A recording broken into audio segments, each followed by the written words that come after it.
I believe that every person has the ability to attract anything she or he wants, and that by following 4 simple steps, each one of us can reach new levels of awareness.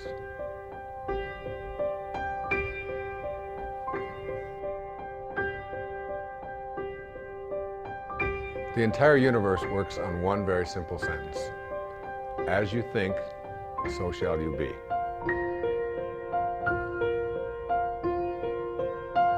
Dr. Wayne Dyer is America's foremost teacher of transformational wisdom. Author, psychotherapist, professor, and lecturer, he holds a doctorate in educational counseling from Wayne State University.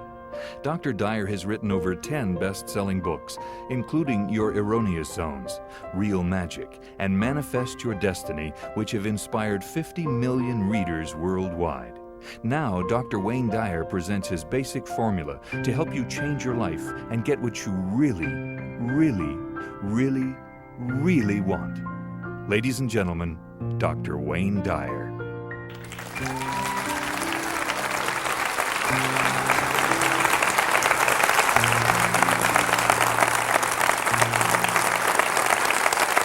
Thank you. Thank you. Thank you. Thank you. Thank you so much. You're very kind.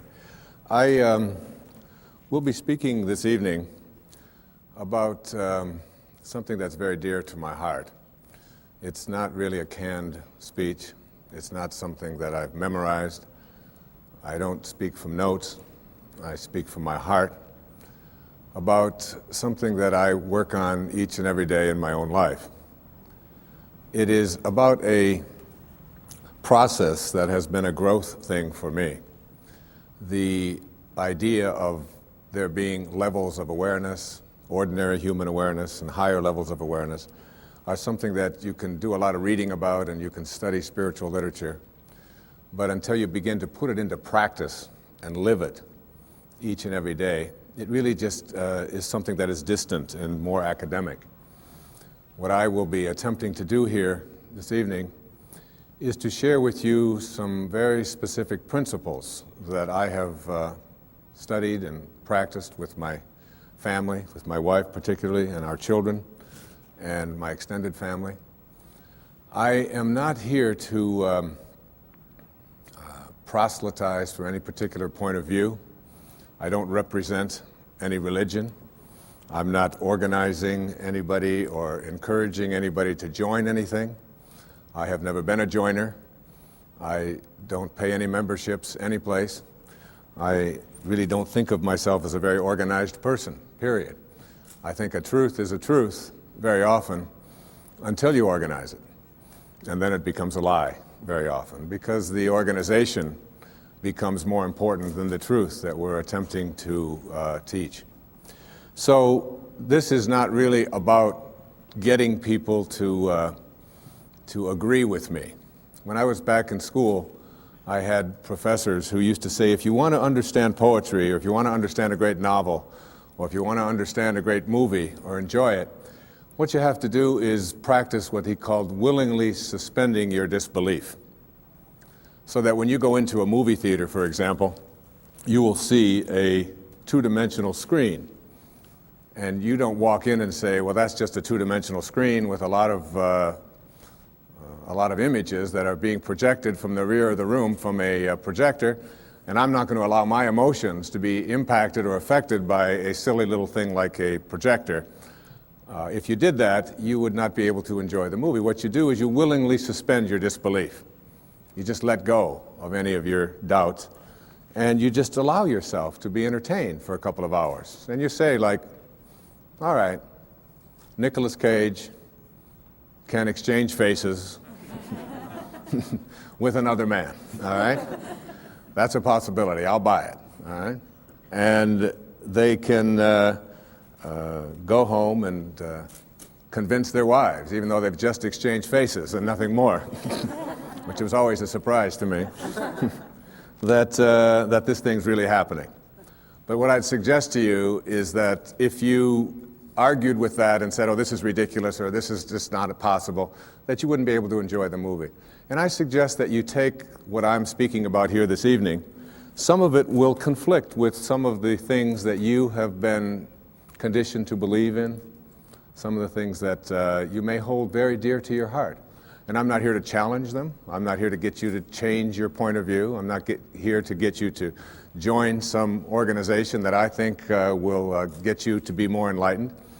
I'm just offering you what comes from my heart, principles that are involved in being able to reach higher and higher and higher levels of awareness, so that things like miracles and being able to attract into your life what has been missing up until now, the ability to heal yourself of perhaps diseases or processes of difficulty that you've never been able to handle before, the capacity to be able to create the kind of relationship that you would like to have, the ability to even get a job that perhaps you haven't been able to get, or to raise your level of prosperity, whatever it might be, to sell your home if you've been having difficulty doing that.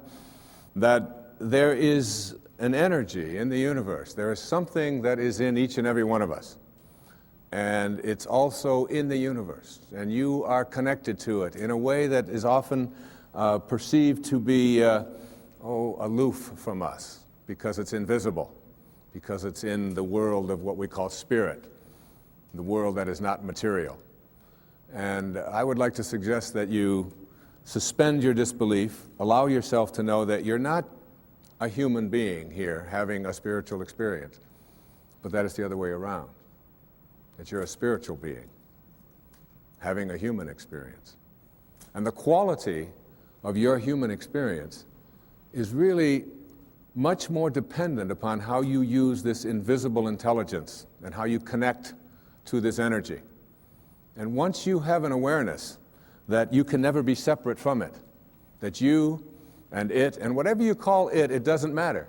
It doesn't matter if you call it God, if you call it divine presence, if you call it soul, if you call it spirit, if you call it consciousness, if you call it Christ consciousness, you can call it Buddha consciousness, you can call it Louise, you can call it Edna, you can call it Ralph. Alan Watts once said that you can't get wet from the word water. It isn't the word that allows you to experience water. And whatever it is that you call it is something that is distinct from what it is. When I was walking in here this evening on these beautiful grounds, I saw some people looking at the flowers and the different plants that were growing. And as they were looking at them, there was one person who was obviously an expert, a botanist of some kind, and he was trying to explain to each one of the people what the name was, the technical name for each one of the flowers. And I was watching that and thinking, it doesn't matter what you call it. Can't you enjoy it? Look at that thing. It's orange, and it just came out of nowhere. There's something very profound about enjoying it and being there with it, rather than being obsessed with labeling it. There was a very famous Danish theologian. His name was Søren Kierkegaard. He once said that once you label me, you negate me. Once you place a label on me and put me into a compartment or a category of some kind, I must then become what it is that you have labeled me to be. So that we want to be able to live our lives and to practice principles of higher awareness without being so consumed with what I call ordinary human awareness. And ordinary human awareness is just the recognition or the belief system that I am a human being. Maybe I'm having a spiritual experience, I'm not quite sure. But higher human awareness, what is sometimes in the East called siddhi awareness.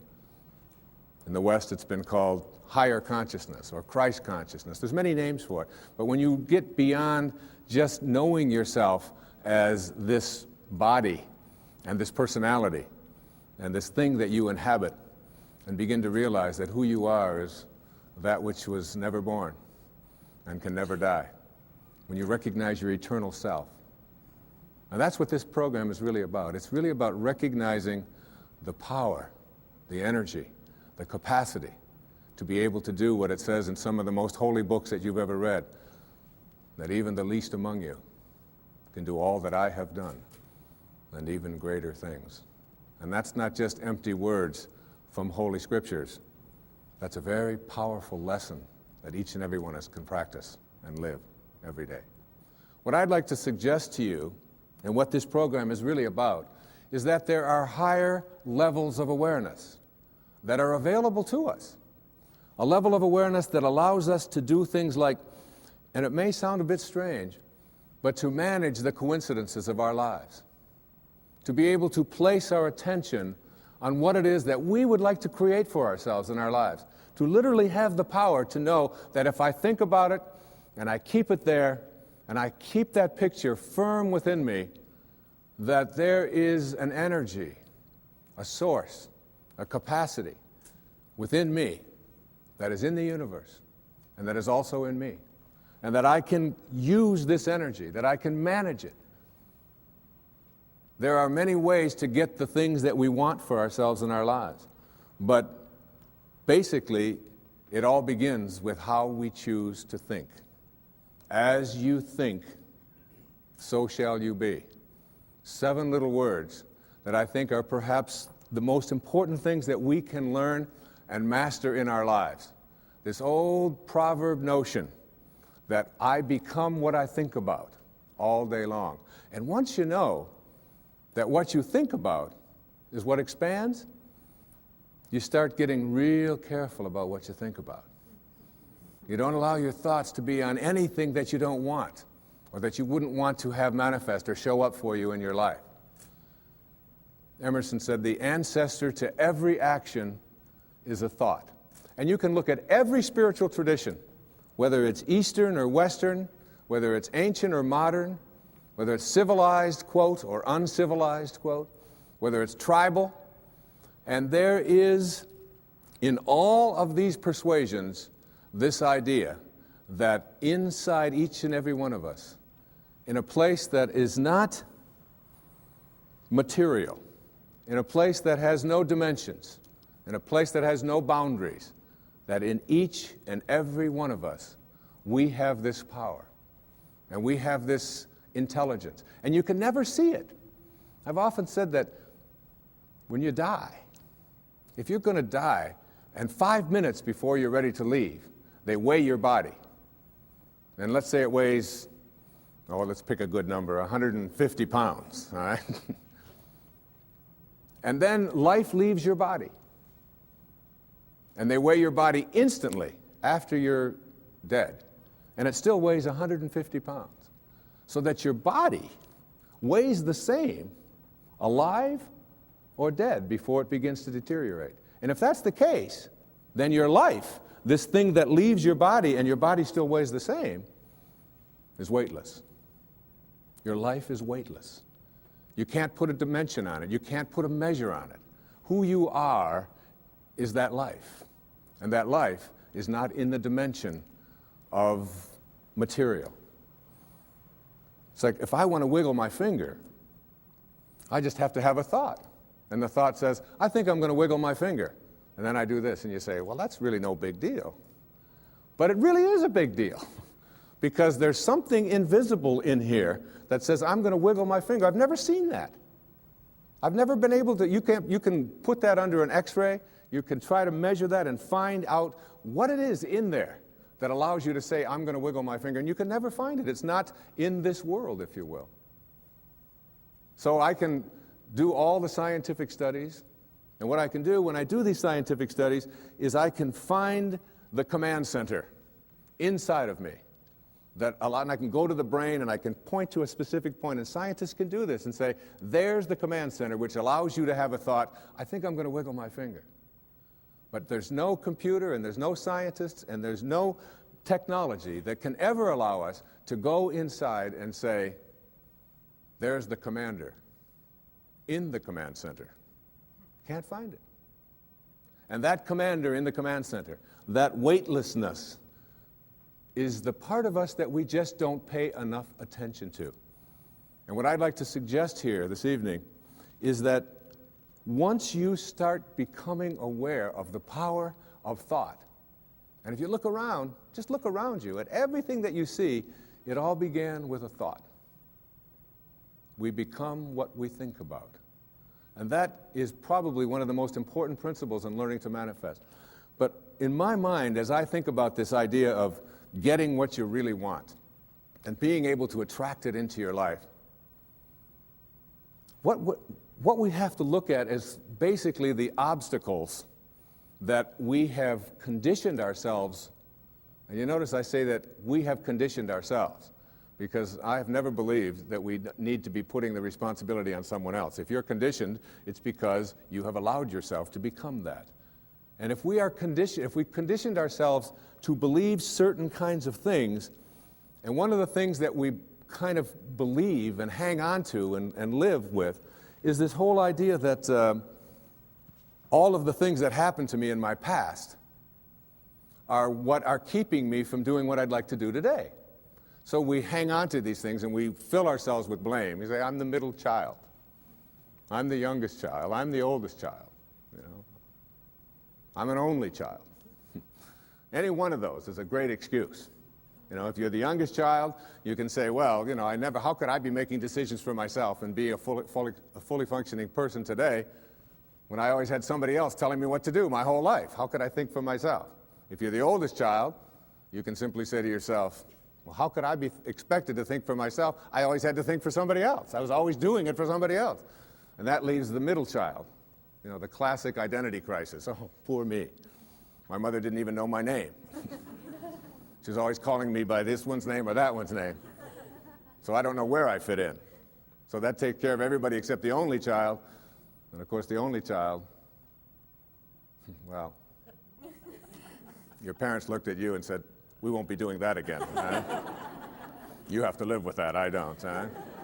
So everybody, with their birth order, or with their mother liked their sister better, or that we had enough, or we didn't have enough, or we had too much, or we lived in the north, we lived in the south, I'm too tall, I'm too short, I've got too much hair, I don't have enough hair, it's falling out, it's not falling out, whatever it is, we all have these excuses. And I call all of these things that we hang on to and use to keep ourselves from reaching these higher places in our lives, the wake. I call it the wake. And the wake comes from a story that I heard Alan Watts tell one time, and it was a very powerful story. He said, your life is like a boat, and it's heading up the river at, say, 40 knots, all right? And as it's going, you are somehow able to metaphorically stand on the stern, the back of the boat, and look down into the water. Now there goes your life in this direction, and you're standing here and you're looking down into the water. And you ask yourself these three questions. The first question, what is the wake? What is it? What is this thing that you see? And the answer, the wake is the trail that is left behind. That's what it is. Nothing more, nothing less. It's the trail that is left behind. Second question to ask yourself in this little metaphor, what's driving the boat? What's making this thing go in this direction? The answer, the present moment energy that's being generated by the engine, and nothing more. That's the only thing that's making the boat go in this direction. And in this little scene, this means it's the present moment thoughts that I have and how I am using them that is making my life go in this direction, and nothing more. Because the third question is the most important and powerful question. And ever since I heard it, I've always thought about this whenever I have a tendency to look back here and blame something. Is it possible for the wake to drive the boat? That is, can a trail that is left behind make a boat go in this direction? And of course the answer to that is no, it can't. It's just a trail that is left behind. And in that trail, there are an enormous number of things, and every one of us has a wake. And we have a whole lot of stuff in it. And one of the problems that we have is that we have a tendency to look at the wake and all of the stuff that's in it to explain why it is my life isn't working the way I would like it to work. So that you can take a look at the experiences of your life. I look at the experiences of my life. In the experiences of my life, I spent some years in a series of foster homes. People have said to me, oh, living in a foster home, that must have been terrible. I said, no, It wasn't terrible at all. When you're 6 years old, you don't wake up every day and say, oh my God, I'm living in a foster home. Isn't this awful? Poor me. How come me and nobody else? You don't do that. You don't do that till you're 40. And when you're 40 and your life isn't working and you're bankrupt and you're a drug addict and your relationships are all falling apart and your family's leaving you, and you say, why is this happening to you? You say, what do you expect from me? I had to live in a foster home. My mother liked my sister better. We were too this, we were too... And so it's like we take a look at all of these things in our wake. And I'm not saying here that you shouldn't be in touch with your past and all of the things that are back there, but to use it as excuses for why you can't get where you'd like to get today is something that if you do that, you will never get to this place that I'm talking about in this program, which is this place that I call higher awareness, way beyond ordinary human awareness. One of the most powerful lessons that you can ever learn, I had to learn as a young man. My own father was a man who walked away. He left. He left home when I was just a baby. Left my mother, who's sitting right here, 107 years old. Is that? No, you're not 107. 82 years old, though, and with 3 little boys. And all I had ever heard when he walked out about this person that my older brothers told me about, and that when my mother got her family back together again when I was 9 years old, and did all that she could to make a family again, with all the hardships. This was a man who never made a phone call, who never sent a penny, who spent some time in prison, who was an alcoholic, who died of cirrhosis of the liver at the age of 49 and was buried in a pauper's grave in Biloxi, Mississippi. And it wasn't until I went to his grave and was able to stand there, and I used to dream about this man and have this enormous hatred for this person whom I had never seen, just based upon what he had done to my own mother and to my brothers and so on, and all of the stories that I had heard and all the research that I had done. And I ended up at his grave 10 years after he had died when I finally found out that he was dead. It was on the 27th of August. It was 1974. And what I did transformed my life. What I did is I believe I was sent there by God, or whatever you want to call that divine spirit, that divine presence. And my life at that time wasn't working. I was overweight. My relationships weren't working. My writing wasn't working. There were a lot of things that weren't going well for me in my life at that time. Not badly, but they weren't going at the level that I knew I was capable of getting to, because I was filled with this hatred, this anger, this bitterness. And so what I did is I stood there on his grave, on this little marker in the ground, and I said, from now on, I send you love. I forgive you. Mark Twain said that forgiveness is the fragrance that the violet sheds on the heel that has crushed it. And once I let go of that anger and that hatred and all of my attachment to the bonding that I had done with these wounds, and let go of that and cleared that out of my life, my writing began to take place at a much higher level. In fact, I wrote Erroneous Zones in very, very short time after that. I began to get myself back in shape. I began to eat better. I began exercising, got my weight down, and the people that were supposed to come into my life, like my beautiful wife, who sits here with me this evening, and all of our children, some of whom are here this evening, all of it was allowed to flow when I released that energy of negativity and blame and hatred. They say that you never die from a snake bite. It isn't the bite. And you can't be unbitten. It's in the wake. What kills you is the venom that continues to pour through you long after the bite has taken place. And that's something we have control over and we can change. And I'd like to suggest that what happens is that many of us bond ourselves to these wounds of our past. If I were to cut my hand, just cut it, and watch it, my nature says, close up the wound. And I just have to watch it. And there's no doctor out there, there's no medicine out there that's going to heal that wound. There's a healing stream that I am connected to that will allow that wound to heal. So my nature says, close up the wounds. Don't bond to them, don't hang on to them, close them up. But supposing I say to myself, oh, no, you don't. There's no way I'm going to let you close up. You see, if I can keep you open, and I can go to you and say, look at this. You say, what happened? Well, look at this cut I've got. Oh, you poor thing. Look at that. It seems to be getting worse. It's getting infected. Isn't that terrible? And if you practice this kind of a mentality, when your nature says close up the wound, but you keep it open, before long you lose your hand. And after that, you'll lose your arm. And the whole organism will be destroyed if you don't let your nature take over. And your nature also says, close up the wounds of your past. Close them up. And oftentimes we ignore our nature. I had a great teacher that came into my life through his writing. His name was Nisargadatta Maharaj. Lived in India up until the mid-1980s. And he wrote something called I Am That, which was very powerful and influential in my life.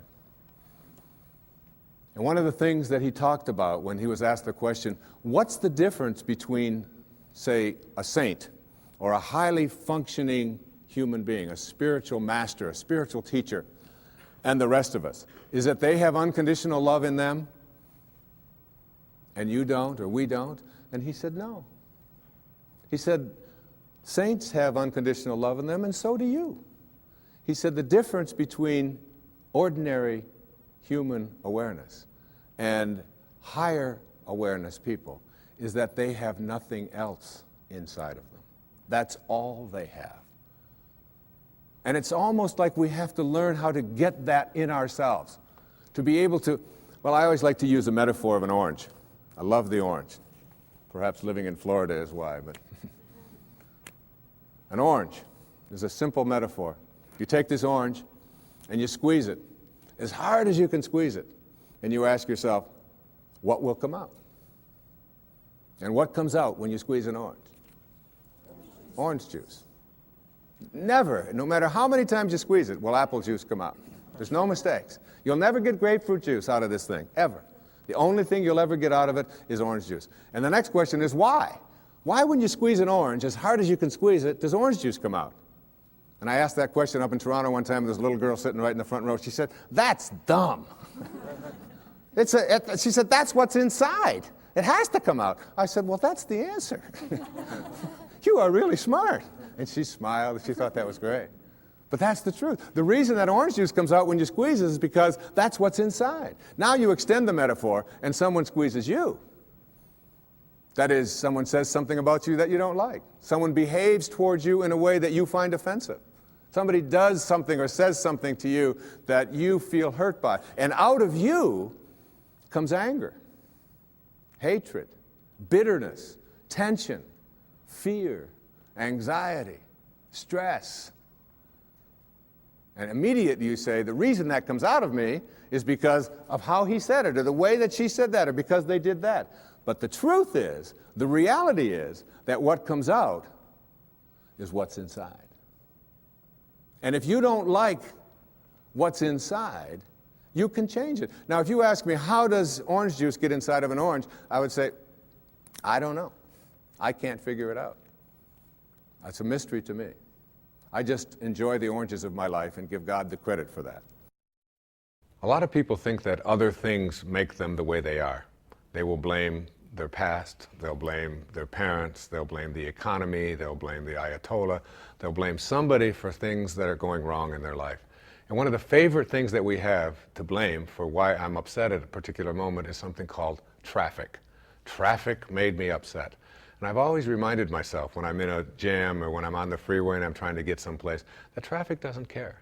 That you have within you the opportunity in this moment to really work on these things that are perhaps debilitating or creating anxiety or stress in your life. That these are tests, these are opportunities for you. Traffic doesn't care. Your anger is your choice, and you can always choose to be happy, angry, depressed, miserable, upset, or you can choose to be fulfilled and do something positive in this moment. It's always up to you. I'd like to give you what I think of as the great spiritual teachings of many various persuasions. There's a story that summarizes it. It's the story of what I call the four philanthropists in a village. The conquerors had come through, and they had taken all of the men, or many of the men who were warriors at the time, and they had placed them into this prisoner of war camp right in the village. And many of the villagers knew that their compatriots were imprisoned. And the first philanthropist was a person who had great wealth. And he went to the people who had the prison and were in charge of it, and he said to them, I understand the men are not able to have fresh water and cold water. I would like to donate all of my earnings and everything that I have to purifying the water for them and making sure that all of them will not be sick. And he was granted that. And he felt like he had fulfilled his destiny, that he had done what he was here for. The second philanthropist discovered that the men were sleeping on rocks and that they were cold at night. They didn't have blankets. And he took all of his funds and he said to them, I would like to provide bedding and blankets for the people so that they will be comfortable when they sleep at night. And he was granted that right, and he donated his money for this purpose. And again, he felt that he was fulfilling his destiny. The third philanthropist discovered that the food that they were eating was inadequate, that they were just given beans and water and some bread. And so he said, I own a farm, and I'd like to grow all of my food, and I'd like to take this food to all of these prisoners. And he was granted that right. And all three of these great philanthropists in the village felt that they had really completed their mission for why they were here. But the fourth philanthropist was a saint. He was living not at ordinary human awareness, but at higher consciousness levels. And he went and he found out where the keys were. And he went to the prison at night, and he released all of the prisoners. And this little metaphorical story really tells us that when we are living at ordinary human awareness, there's nothing wrong with those who are out there who can help us to suffer in comfort, all right? And many of us have learned to do that and accept that and say, all right, as long as I'm comfortable, even if I'm suffering, it's okay. But there are those who have keys, and those keys can open the prisons. One of the great teachers in my life was Carlos Castaneda. And Castaneda talked about his teacher, who was what they call a nagual, a Native American term that refers to all that is knowable. And his teacher told him that your life is like being born into a room, a mansion, if you will, that has 1,000 rooms. But you're born into one room. And this one room is called daily human awareness. And the only way you can get in is through conception and birth. You're in. And the only way you can get out, we are taught, is to die. So we spend our lives in this mansion in one room, even though there's 999 other rooms. We don't know how to get out into those rooms unless we die. So we wait to die.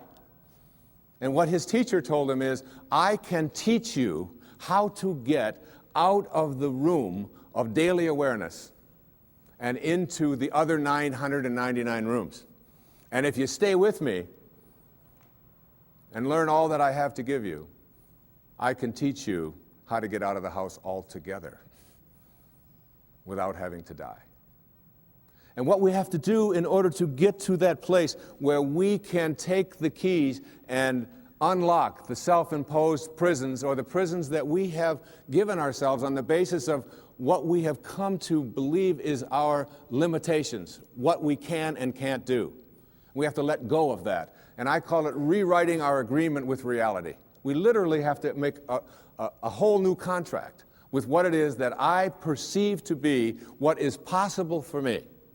And in order to do that, we have to shift out of the things that we have come to believe in, and everything that you came to this program watching tonight that you believe in was handed to you by someone else outside of you, was handed to you by the experiences or testimony of someone in the past, and because it comes from outside of you, there is still an element of doubt.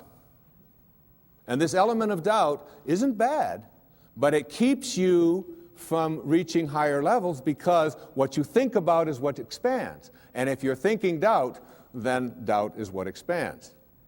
William Blake said, if the sun and moon should ever doubt, they would immediately go out. So how do we get past what we believe in or what has been handed to us and still honor it and be grateful for all of the teachers and all of the people who have come before us? So what we have to learn to do is let go of that tribal consciousness and shift to what I call a knowing. Now, there's a big difference between what you believe and what you know. Everything that you know is something that you have made conscious contact with. Conscious contact. So there's nobody out there watching, there's nobody in this world who knows how to swim, who learned it by somebody else telling them that you can swim, or by watching Mark Spitz go through the water, or by observing other people doing it. You may remove some of the doubt, but you will never know how to swim until you get in the water and blub around a few times and then do it.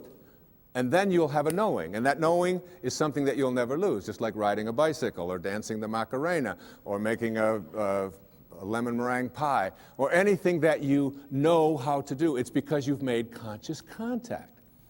And I'd like to suggest that there's a big difference between knowing about a divine presence, knowing about a sacred awareness, knowing about God, and knowing God.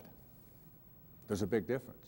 Just like there's a big difference between knowing about the possibility of being able to heal myself of something that is bothering me, perhaps a disease process. I perhaps may believe that it's possible because I've read other people and I've heard others say it. And I've read the testimony and I've listened to the tapes and I've gone to the seminars. But until you have made conscious contact with it, you'll never know it. And I'd like to suggest there's a wonderful poem. I'd like to share this poem with you. It's written by a wonderful woman. Her name is Valerie Cox. And she lives up in Seattle, and she's written quite a bit of poetry. This particular poem really speaks to me to the difference between what you know and what you believe in. Immerse yourself in these words. A woman was waiting at an airport one night with several long hours before her flight. She hunted for a book in the airport shop, bought a bag of cookies, and found a place to drop. She was engrossed in her book, but happened to see that the man beside her, as bold as could be, grabbed a cookie or two from the bag between, which she tried to ignore to avoid a scene.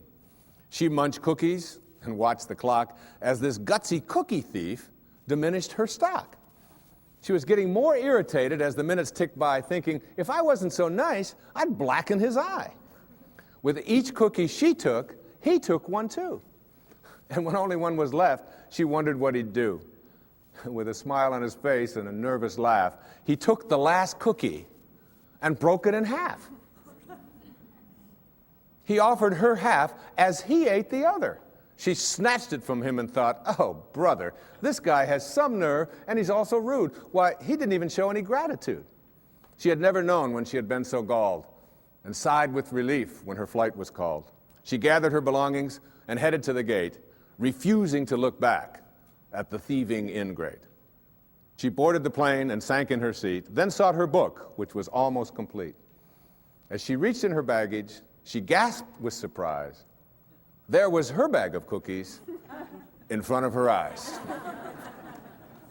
I love that. I love that. If mine are here, she moaned with despair, then the others were his, and he tried to share. Too late to apologize, she realized with grief that she was the rude one, the ingrate, the thief, the cookie thief. And all of us in some ways are cookie thieves. I have 8 beautiful children. Our youngest little girl's 8 years old.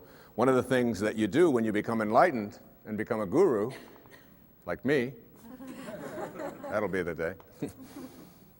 Is when we place something that is important to know where it is, we practice mindfulness so that we never misplace anything. So obviously, having reached this exalted level of awareness in my home with my 8 children, I never misplace anything. So I place my keys right here in a certain spot. But my little girl has this wonderful habit of taking my keys and hiding them on Daddy in the morning so that she can watch me flip out as I look for the keys. And I'll say, Sage, how many times has Daddy told you, don't hide my keys in the morning? Daddy, you told me not to do it. I don't hide your keys anymore. Come on, where'd you put my keys? The last time they were in your dollhouse, where did you put it? Daddy, you told me not to do it. And then, of course, my 12-year-old daughter, Serena, loves to just assume this stance. She's watching me raise my voice. She'll say, I wonder what all those people would think of Mr. Positive if they could see him right now. Get lots of reminders. So I give up. I say, look, when I come back out here, I want those keys here. And I go back and I get my clothes on and I reach in my back pocket, and there are my keys. Right where I had left them the night before, in my pocket. And there's a fine line, I think, between being a guru and being a jerk. All right? And I probably crossed that line more times than I should be admitting here on television. But this idea of being a cookie thief and creating a knowing is something. I did a benefit along with my wife a couple of years ago with a man on Maui whose name is Michael Knopf, who had been injured in an accident. He's a quadriplegic or paraplegic. And at that meeting, when it was over, there was a man who lived on another one of the islands who was known as a kahuna, a healer, an ancient healer from Polynesia. And he was introduced to me, and he said, that was a nice talk, and so on. And I said, how do you get to be a kahuna? You know, do you take Kahuna 101? I mean, what courses do you take? How does this work out? And he said, no. He said, kahunas are raised to have no doubt. To have no doubt. To have a knowing. And he said, when a knowing confronts a belief in a disease process, the knowing will always triumph. And that knowing is something in which you say, you are healed, and healing takes place. One of the great stories of knowing is, again, with our little girl, Sage, who we were spending the summer in our summer home, and we went to visit this dermatologist. And Sage has had this thing called flatwarts for the last, since she was 2.5 years old. From 2.5 until 7, which is over 4 years, she had these flatwarts, and not only did she have them around her face, around her mouth, and around her nose, but they were getting worse. They were moving up, and they were getting up around her eyes and so on, and we noticed that they were getting progressively worse, even though all of the places that we had taken her had said, they will go away. She'll outgrow them. But it didn't seem to be that way, and they always said it would be a few months. Well, years had gone by, and she still hadn't. So we were over at my friend's, this dermatologist in Kihei, and I said, Kenny, as long as we're here, would you mind taking a look at Sage? And my wife was there, and he took this big white light, and he put it in her face, and he said, you've got flatwarts. She hates that term. She never wanted to call them flatwarts. She calls them her bumps. All right? She just called them her bumps. So he said to her, but the good news is that when you get married, you won't have them. Well, she's 7.5, going, oh, who's this dork you've got me talking to now? And then he said to her something. He said, you know, we can't burn them off, and there's no medicine that we can give them. But he did say something to the effect that the ability to rid yourself of these things is within yourself. And that if you can call upon that healing capacity in you and begin to talk to these bumps in a way in which you ask them to leave, that you have a much greater chance of getting rid of them faster than anything that I could give you, and we certainly can't burn them off because we might scar your pretty face. And that's basically the message that he gave us. I'm paraphrasing it. So we went back that night to where we were staying, and there was a whole bunch of kids there, as there always are when we're staying, and all of their friends were there. And we walked into the bedroom, and it was late at night, and over in the corner, on her air mattress, was Sage. And she had the blankets pulled up over her head, and she had a flashlight underneath the blankets. And I went over and I lifted up the blanket. I said, honey, is everything all right? She said, shh, I'm talking to my bumps. And I left the room and I came into my wife. We were in the other bedroom. And I said, honey, you're not going to believe this, but Sage is in there talking to her bumps. Isn't that great? The next night we did the same thing. That was the second night. The third night, the same thing. Now that was Thursday. On Friday, this happened on Monday. On Friday, as God is my witness, on television, every single one of those bumps was gone and has never reappeared since. A knowing. You see, there is a stream of healing that is something that we can plug into. It's very much like electricity. People say, well, in ancient Greece, there was no electricity. There was electricity. We just didn't plug into it. That's all. And there's a stream of healing. And when we go into that stream of healing with a knowing, we go to a higher level within ourselves. And we don't allow any doubt in. Basically, in every single one of us, every human being out there, there are two of us. There's two people. The first person in each person is called the ego, or I call it the ego. E-G-O. Earth guide only. All right? This is the part of us that says who I am is separate from you, separate from God, separate from my environment, and therefore I'm in competition with, and my value is based upon how much I get, how much my stuff is worth, how much better looking I might be, or how much more attractive I might be, how much more money I might have, the value of my possessions, and so on. What is mine? So it's not mystical awareness, which says I am connected. It is that individual lower level of awareness, which says my ego. This is mine. Also, in each and every one of us, there's another person. And this other person is called what I call the sacred self, or the higher self. And this sacred or higher self really doesn't care how much you get. It doesn't care who you're better than. It doesn't care how much stuff you have. It's not interested in any of that. The problem is that we very seldom listen to it. We pay very little attention to it. This higher or sacred part of us wants only one thing. It wants us to be at peace. At peace. Whatever choice you make in every interaction you have, make the choice to be at peace, your sacred or higher self says. Whereas your ego says, oh, no. It's much more important to be right. And so we find people in relationships struggling a lot. And one of the things that they struggle about is who's right and who's wrong. Most of the fights that you have in your relationships really basically, oftentimes you forget the details. But it's basically about who's right and who's wrong. So that if you want to have your higher or your sacred part of you ruling in your life, I suggest this to you. Practice being kind rather than right. When you have the choice. And you have the choice in your relationships with your spouse and your ex-spouse, with your parents, with your grandparents, with your in-laws, with strangers on the freeway, with flight attendants, with waiters, with whomever you interact. If you can just subdue this ego part of you which says, it's important for me to be right, which will introduce you to stress and anxiety and fear and so much of the stuff that I talked about earlier, and instead say, how can I suspend this part of me and allow the part of me that wants to be at peace, that wants to be happy, that wants to be fulfilled. And if I said to you, I'm going to give you a magic wand, and with this magic wand, I am going to allow you to just wave it and get anything that you want. Whatever you want. You can have this car, you can have these nice clothes over here, you can have this home, whatever it is. Or I said to you, in lieu of that, I'm going to give you another wand, and you can wave this, and for every moment for the rest of your life, you'll be at peace. Whatever comes along, you'll be able to choose peace. And basically, we know that we're only here for a very short time. And being able to choose peace, which is what the sacred part of you begs you, the higher self.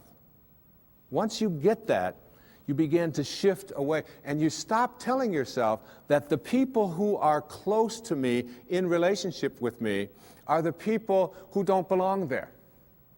I remember my wife and I, we often talk about this, and we've been together a long time. We've had many children together, and we have a very wonderful, loving relationship. Thank you.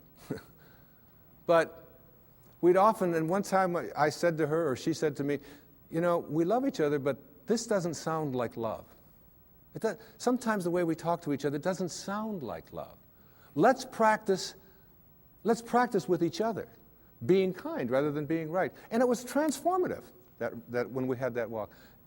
And doing that with your children, and doing that with a waiter. I mean, a waiter who comes to you and is like, you know, hassled and frazzled and has been busy and all of that, and your ego says, wait a minute, I'm here and I'm important, and I have a right to be served, and I have a right to be served now. That's the ego part of you. If you can suspend that and say, you know, you are a lucky man tonight. You got somebody who's dealing from his sacred self. And I understand. And you take your time, and you come to me, and you bring it at your convenience, whenever you can. I'm willing to suspend my... And you know what? You'll get served so fast and with such gratitude just for being kind, if you practice it. Every single one of us are in relationship, whether it's with our husbands and wives, with our ex-husbands and wives, with our children, our grandchildren, whether it's with people we drive along the freeway next to, whether it's with waiters and waitresses or baggage handlers or flight attendants or people that we are in line to get into the movie. We're all in relationships, and we interact with each other all the time. And probably the best lesson that I've ever learned in my life about how to be in a relationship in a way which is powerful and happy and fulfilling is to remember this sentence. When you have a choice, and you always do, to be right or to be kind, start picking kind. The ego part of us wants to be right. How dare you not serve me as fast as I think I deserve to be served? How dare you say something to me? And immediately we want to make that other person wrong and make ourselves right. But there's a part of each one of us that wants to be happy, wants to be at peace. And that part of us says, it doesn't matter whether you're right. It doesn't matter about your ego. All you want is to be at peace, so pick kind. This kind of an attitude, if we had more of this, not only in our own personal lives, would we improve virtually every relationship we have with all of the people closest to us and all of the strangers we interact with. But on our planet as well, we would begin to understand the wisdom that on a round planet, there's no choosing up sides, that we're all one. We're all breathing the same air. We're all drinking the same water. We're all being warmed by the same sun. And as they say, as the Native Americans used to say, no tree has branches so foolish as to fight among themselves. It applies in your relationships, and it applies as a people as well. I've often said that in any relationship in which two people agree on everything, one of them is unnecessary. All right? So it isn't about getting somebody who's just like you. In fact, your soulmate is the person that you have a lot of difficulty with. Your soulmate's the person you can't get rid of. They just keep showing up. You say this, they say that, and there they are, they're back again. And they never go away. They keep showing up in your life. And everybody has these people. These are our greatest teachers, because anybody in your life who can push a button and send you into a frenzy is the person who's your greatest teacher. You know why? Because they teach you that you haven't mastered yourself at this moment. You don't know how to choose peace. In A Course in Miracles, there's a wonderful line that says, I can choose peace rather than this. Whatever it is, I can choose peace. My soulmate, my wife, is one of my soulmates. I mean, she knows how to push those buttons. She's really good at it. And she's one of my greatest teachers. I remember saying to her one time, honey, do you love me for who I am or for what I've been able to do for you? I just want to, she said, that you call yourself a spiritual person? I can't believe you would even ask a question like that. She said, I don't love you for what you can buy for me or what success that you've had or where you are on any bestseller list. I love you for who you are, and I will always love you. I said, well, I was just asking. I said, what if I was just Joe Sixpack, you know, and I was just bringing home, you know, a meager salary and so on. She said, I will always love you for who you are. She said, I would miss you. But I would always love you. She knows. She's got that. You know. And all of us have soulmates. My daughter Serena, who's just turned 13, my teeny bopper. She came home from school one day. She said, there's a rumor in our school she saw somebody had seen me on television, that you actually wrote a book about how to raise children. Tell me it isn't true. I said, honey, you can come and hear me speak. Would you like to come and hear me speak? I said, people actually pay to hear me speak. She said, why? I mean, she's got that, all right? But her soulmate is her sister Summer, who is now almost 15. But when Serena was 12 and Summer was 14, my wife was away working on a book of hers, and I was taking care of everything at home while she was working on her book about a spiritual approach to childbirth and infancy care. And she's as qualified as anybody to write about that, I can tell you. And I was making breakfast. I was making waffles for them in the morning at the toaster. And she mixes all this stuff up. It's a lot easier to just put them in. And Summer and Serena were sitting at the back table in the kitchen. And I heard Summer say to Serena, out of nowhere, about 6:30 in the morning, if you didn't have any feet, would you wear shoes? And I turned around, I said, where is this going?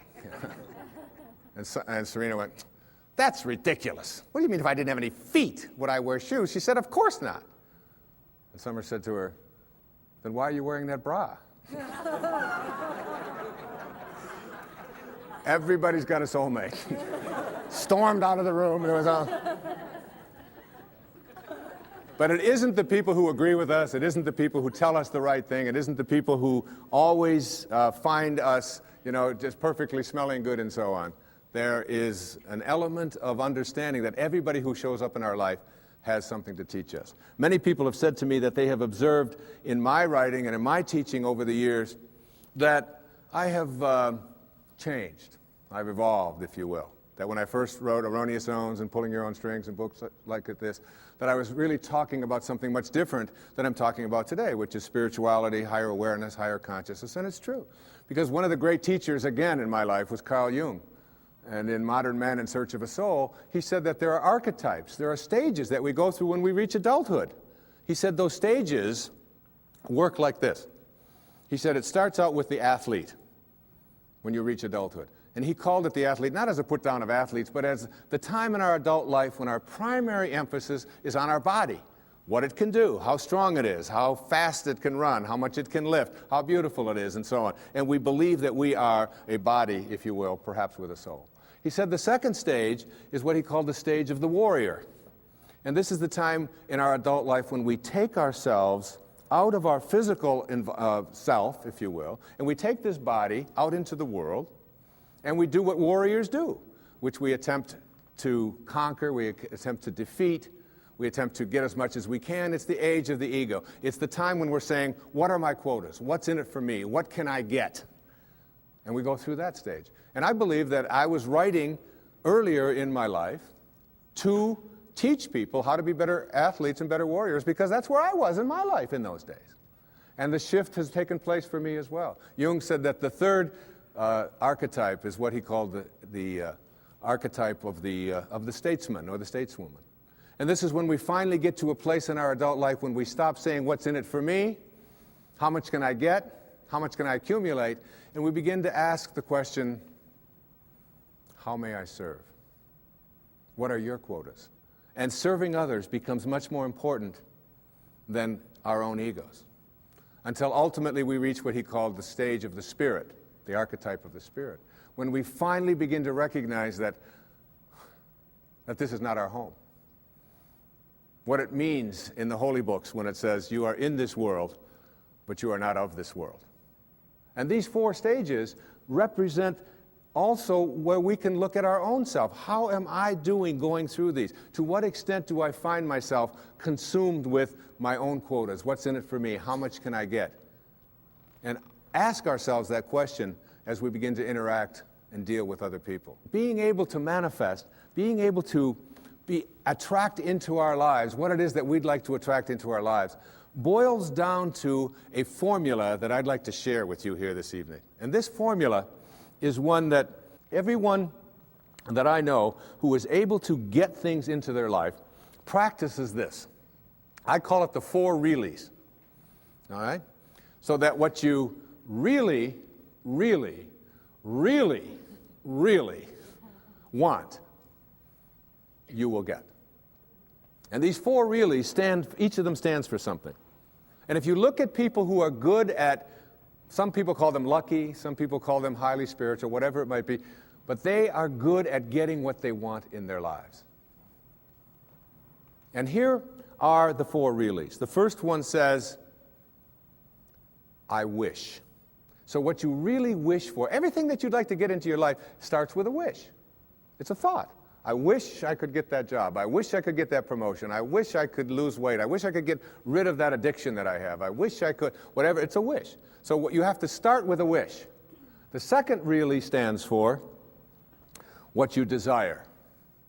What you really wish and desire. And the difference between what you wish for and desire is in what I call asking. Ask and you shall receive. Ask and you shall receive. It's not empty words. Be willing to ask. When I get stuck sometimes writing and I'm just not quite sure where to go or whatever, I just leave the typewriter, I leave the yellow pad that I'm writing on, I walk over to the couch and I get into a meditation and I say, I would like some help in having this become clearer as to how to express it. And it's always there. Sometimes the phone will ring. And my wife will call and she'll say, did you know that this was in the mail? And I'll say, read it to me, and it'll be exactly what I needed. Sometimes it just comes in the thing that I call an intuition or an insight, whatever it might be. The third really stands for what I intend.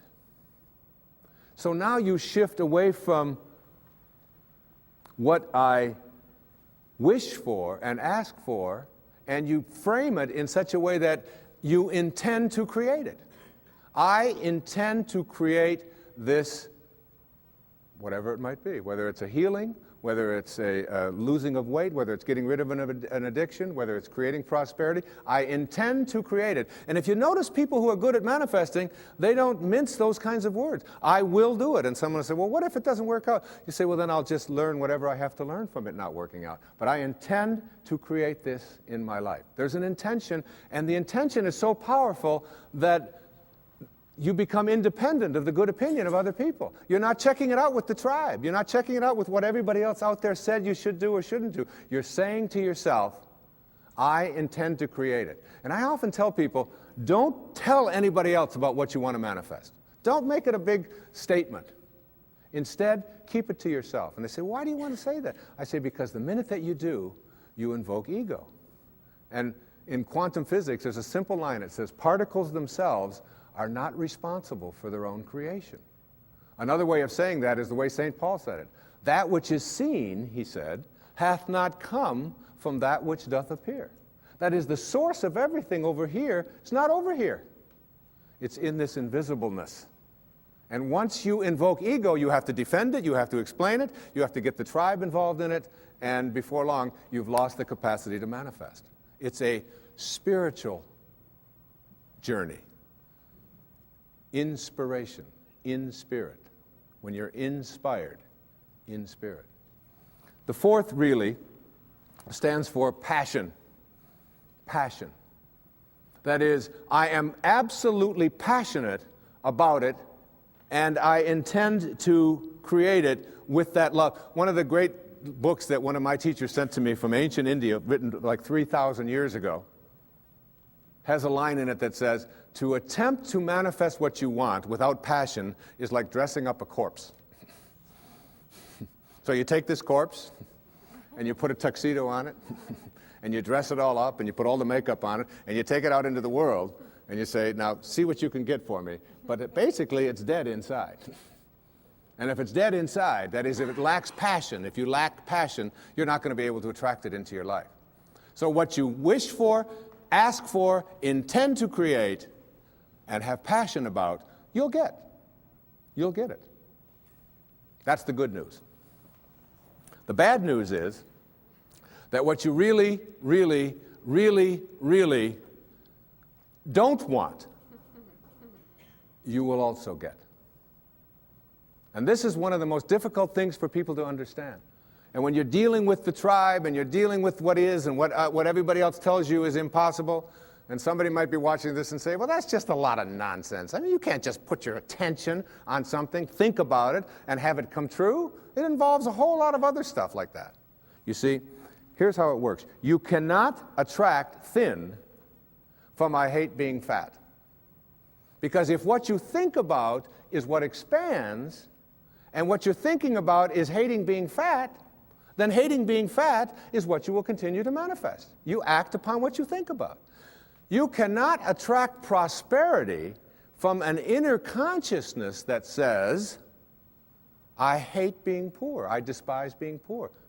Because if you despise being poor, if you're angry about being poor, then being angry about being poor or despising it is what you will continue to act upon, and you'll be able to say, see? Now it gets worse. You cannot manifest what you want if your attention is on what is. If your attention is on what is and the circumstances of your life, that's where your thoughts are, then you will continue to create what is into your life. You've got to figure out a way to get your mental images, your energy, your attention, your higher awareness off of what is and onto what you want. And every time your thoughts are on what is, you shift it to what do I want? And it's even worse than that. You cannot manifest what you want if your attention is on what always has been. This is the way things are. You'll hear people say it to you all the time. These are the circumstances of life. Don't you understand? This is reality. Wake up. These are the way things have always been. There's always been poor people. You're one of them. That's just the way it is. And you watch that person, and being poor continues to manifest into their life. If you keep your attention on what always has been, then what always has been is what you'll continue to manifest. As you think, so shall you be. These aren't empty words, folks. This is reality. And the worst and ugliest of all is this. You cannot manifest what you want into your life, no matter what it is, if your attention is on what they want for you, or what they expect for you, or what they tell you are your limitations or what you can do. Because if your thoughts are on what they want, you cannot put your attention on what you want. What they want will continue to manifest. And you might be in a tribe that always turns left. And all you want to do is make a right turn. And you go to all the tribal elders and you say, look, I just want to make one right turn. And they say, wait a minute. In our tribe, we only turn left. We've always turned left. That's the way this tribe has always been. And so they will have an emergency meeting. And they will convene all of the elders to get you to come to your senses. Jackson Browne is, what I think, one of the great poets on our planet. Great singer. He has a song called For a Dancer. In there are words to this effect. He says, just do the steps that you've been shown by everyone you've ever known until the dance becomes your very own. Which is what most of us are doing. We're doing the steps that we've been shown by everyone we've ever known, and the dance has become our very own. And later on in the song, he says something to the effect of, into a dancer you have grown from the seeds someone else has thrown. Go on ahead and throw some seeds of your own somewhere between the time you arrive and the time you go home. And then the kicker, it always gets to me when I listen to this song. He said, because in the end, there is one dance you'll do alone. And it's like letting go of this tendency to be a dancer, to be doing the steps that we've been shown by everyone we've ever known, and then it becomes our own. And then we pass it on, and we pass it on. To break that chain, we have to shift our attention off of what we don't want and onto what we do want. And this goes for everything. I was at doing a book tour up in Chicago. I get off the airplane, and a woman picks me up, and she's got a doozy of a cold, like, Snoopy's, as my kids call it, coming out of her nose, onto her dress. I mean, and I was in this little Honda with her for 2 days. And so I said to her something to the effect, I can't remember what it was, I know she didn't like it, but I said something to the effect of, oh, it's been 20 years since I've had a cold like that. And she said, oh, that's just what I needed to hear. It's people like you who go around telling us, normal, mortal human beings, that when we have a cold, we should be feeling guilty. She said, I don't appreciate that at all. She said, colds are just things that happen to us. I said, well, I understand that. I said, but I just don't think like you. She said, well, what do you think? I said, well, tell me what you think. You're the one with the cold. She said, well, I think colds are viruses and that they're in the air. And they're going to land on us every once in a while. And when they do, we shouldn't be feeling guilty about it and feeling bad about it, and people like you writing books about it to make us feel worse. I said, look, we're on the same page here. I said, I believe just like you. I think that colds are in the air and that they're viruses and that they land on us. She said, well, how come you don't get a cold then? I said, because when they land on me, I talk to them. She said, you talk to viruses? I said, of course. She said, well, what do you say? Well, I say to it, look, you've landed on the wrong immune system. I'm not going to talk about you to anyone. I'm not going to complain about you. I'm not going to give you any attention. And you have no room to flourish on this immune system. You're just not going to do your work here. But there's a lady in Chicago who's waiting for you. Now, you laugh and you think that that's silly, but I'm telling you that when you keep your attention on what you don't want is what will keep manifesting into your life. Addictions have been described as never getting enough of what you don't want or what you despise. So we keep our attention on what we don't want, and what we don't want is what we keep seeking after, and then we despise it. When we put our attention on what we do want, when we shift to a place called unconditional love and begin to view it as something that I don't have to be dependent upon, you can shift right out of it. The currency for attracting what we want into our lives is our thoughts. As you think, so shall you be. Begin to place them on what it is that you want, and you'll start seeing it shift over and over again. And people who are terrific at getting what they want, you start getting inside of their head and say, what do you think like? How are you organized in here? And you know what they always say? I never, ever allow my thoughts on anything that I don't want. And no matter who out there is saying, yes, but you can't do this, yes, but you can't do that, I never allow that kind of energy. I shift away from that energy instantly. That's what separates great masters from ordinary human awareness. I have been talking during this program about a consciousness, an awareness, a level of functioning or living or thinking which involves something that I call spirituality. It isn't restricted in any religious way. It is a divine intelligence, an organizing intelligence that is everywhere at once. Some people call it God. Some people call it soul. Some call it spirit. Back in the times of slavery, there was a young man. His name was John Newton. He was 23 years old. And he had what is called in Japanese, it's called, excuse my Japanese, but it's called satori. I love to say that. Satori, S-A-T-O-R-I. And it means instant awakening. The idea that you can create something in your life now. In Zen, they have a proverb that says, when the student is ready, the teachers will appear. So it's just being ready. And so you don't have to go through this long, involved process to get to enlightenment where you get it 5 minutes before you die. Instead, you can have it when you are ready. The Native Americans, they have a word called natohi in the Aleut Indians. Natohi. And it means great seeing. Like I don't see, and boom, there it is. I see. And it's like in a dream when you just have this awakening, this light goes off, and you just know. It's intuition, if you will. Intuition has been described as, if prayer is you talking to God, then intuition is God talking to you. It's like hearing that voice, and you know it. And John Newton, this 23-year-old sea captain, had a ship full of human cargo that he was bringing from the west coast of Africa to the New World as slaves. And he had this satori, this awakening. And in this moment of awakening, he realized that what he was doing was horrible and defenseless in terms of his own inner sense of morality. And he wrote down on the envelope the words to a song he called it Grace. I once was lost, and now I'm found.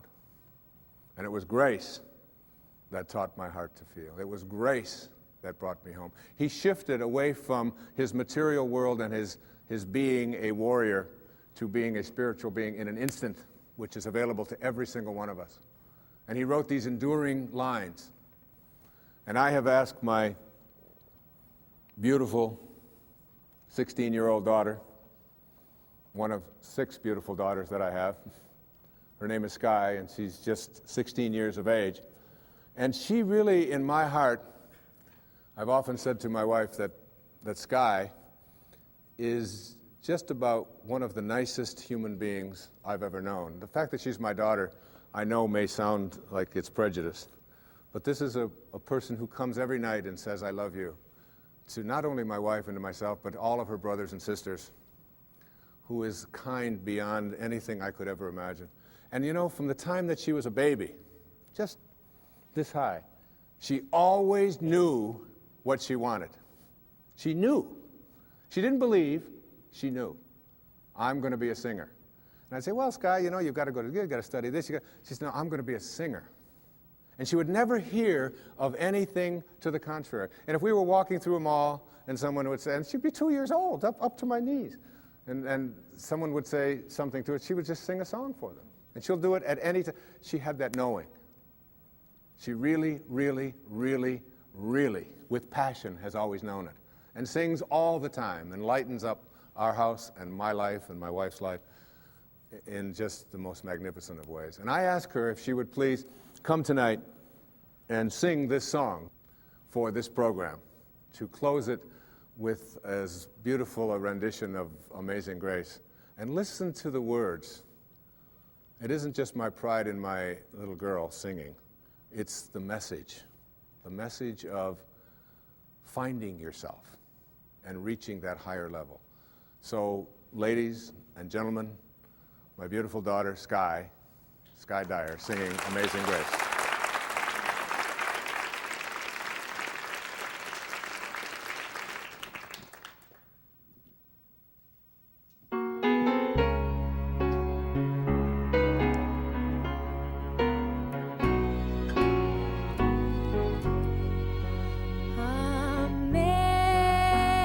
Amazing grace, how sweet the sound that saved a wretch like me.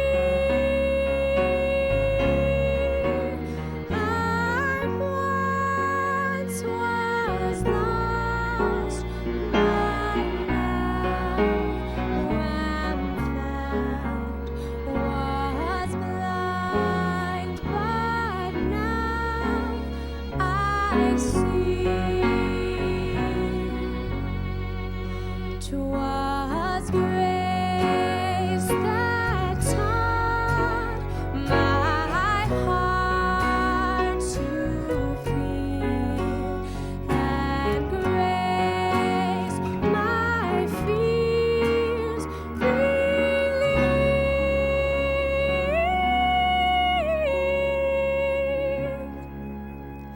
How precious 'tis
my wife.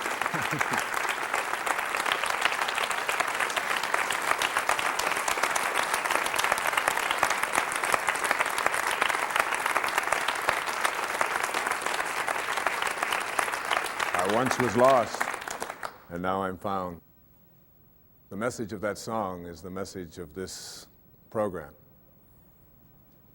You'll get rid of the snares of your life.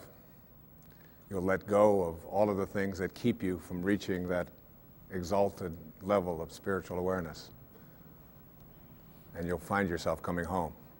And when I say coming home, I mean returning to your source.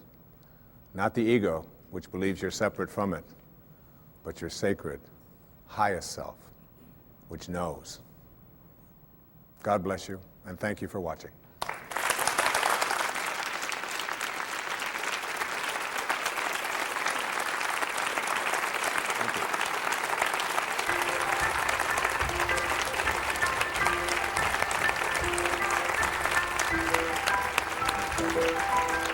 So good. Thank you very much. Thank you.